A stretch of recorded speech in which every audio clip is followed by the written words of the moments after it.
If you're a spiritual entrepreneur who is feeling drained and overwhelmed and a bit like, oof, about your business, then keep watching because this video is for you.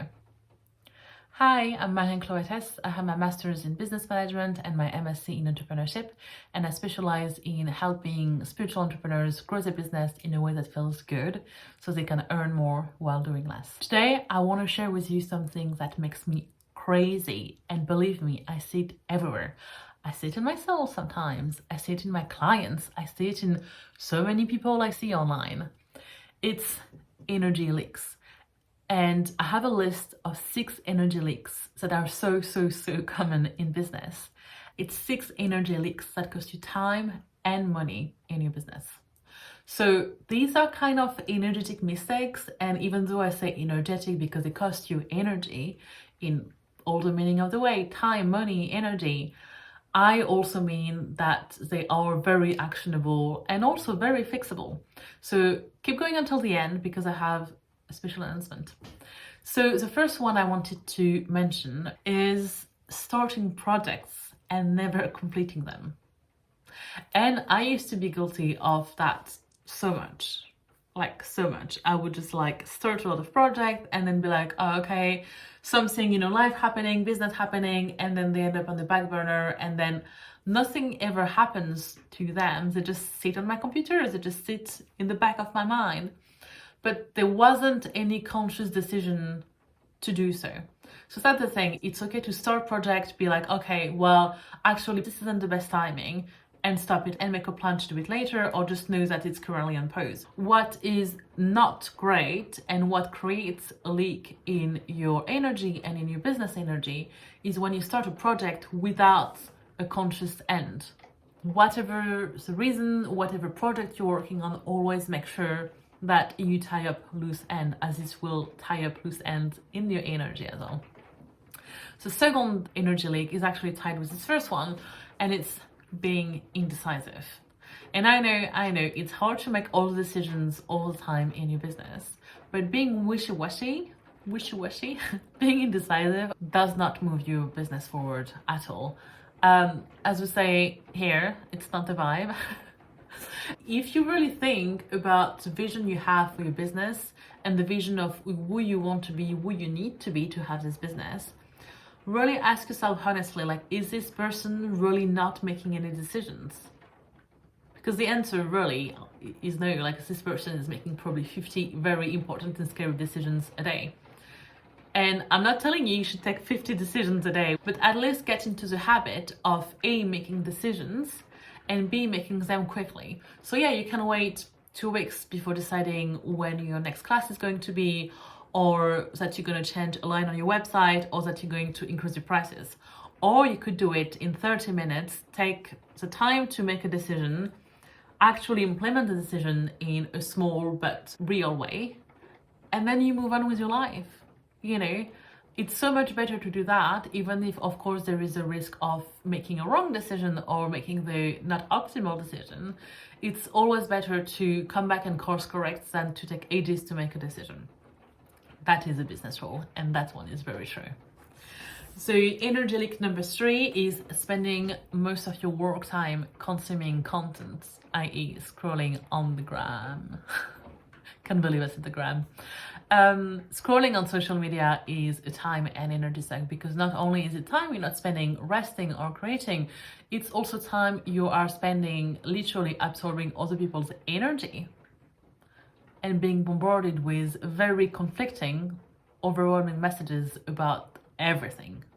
So one of my advice that I usually give to my clients is to make a point to create something during the day before going onto social media, before even checking your emails. So make a point to be in your energy, to create something from your energy before going on to social media. Think about social media like this big, huge party with a lot of noise and a lot of people. Would you go in such a room when you're just waking up in the morning or last thing before you go to bed? Probably not. So that's exactly the same when it comes to your energy. So the less time you spend mindlessly on social media, the more energy you will have. And I know these ads are really designed to make us stay on them, but you know that, and you know better, and the future version of yourself will actually have much stronger boundaries with the time you spend on social media. So fourth energy leaks, we're almost at the end, is not focusing enough. So that means working on a lot of projects or tasks at the same time. So one example of that is multitasking.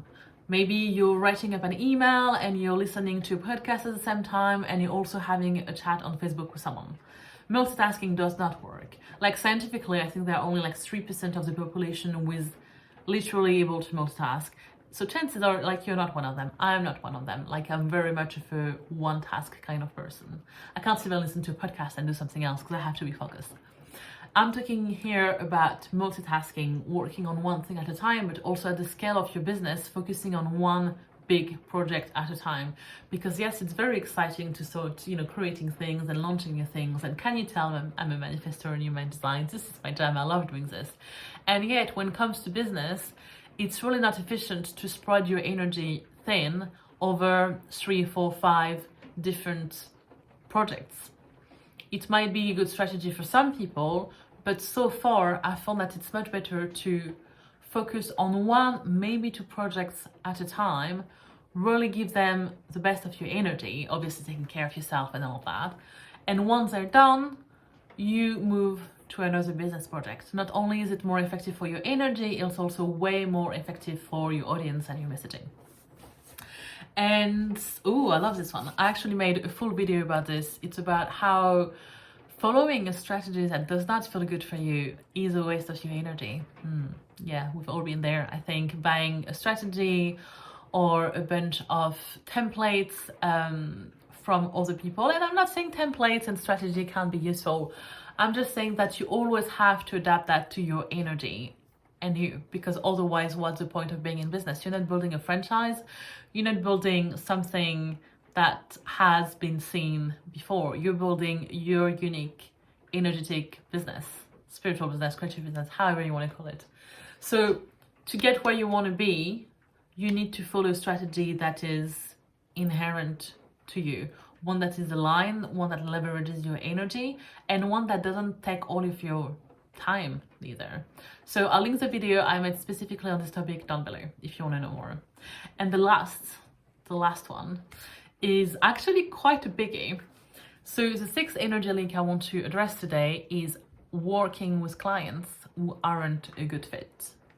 And also giving more to your clients than planned. So they kind of go together, because usually the clients who aren't a good fit are the one who tend to be very annoying. Like this client who comes to you and asks you for a discount, and like maybe you say yes because you don't want to lose a sale, and then turns out, plot twist, they were a huge pain in the ass because they always want more because they don't value your work. Who could have foreseen that? Anyway, you can see I'm talking from experience and from my clients' experience as well. But anyway, discount aside, working with clients who aren't a good fit. So let's say you're a business coach and someone comes to you for career advice. Like, yes, you could say yes, because technically this is still coaching, right? But really, is it something that you really want to do? And I know that it's scary sometimes, because a client is a client, and a client who pays is actually good to help you go towards your goal. But if you start going this way and seeing more and more career coaching clients, then you're not building a business coaching, you're growing a career coaching business. Which doesn't mean it's wrong for you. Maybe this is actually what you were supposed to do for a long time. My point, once more, is to be intentional. And I think that is the summary of this energy leaks. Always be intentional with what you do. Make decisions and make them quickly. Be intentional in how you spend your time and energy, because that is the most important resource you have. And be intentional with the clients you choose, because you want to work with clients who feel like a hell yes. People that you would work freely for, as in like you really enjoy the company, you think they're awesome, maybe you even want to be friends, and yet they're paying you for the work, because obviously you need to be compensated for everything you bring to the table. So be intentional with your business.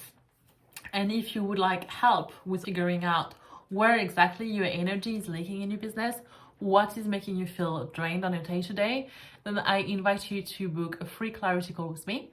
This is a free 30-minute call where we talk about what's going on in your business. I give you some advice, we do a bit of coaching, and you leave with one specific element that you can implement right away in your business to start shifting things so you can earn more while doing less. And at the end, if I think that I can help you some more, I will tell you about my one-on-one program, which is 3 months containers that help you grow your business in a way that feels good together. So I'll put all the links I mentioned in the description box below. Please leave a like, please leave a comment. It really helps people find these videos. So I really, really appreciate that. And I'll see you next time. Bye.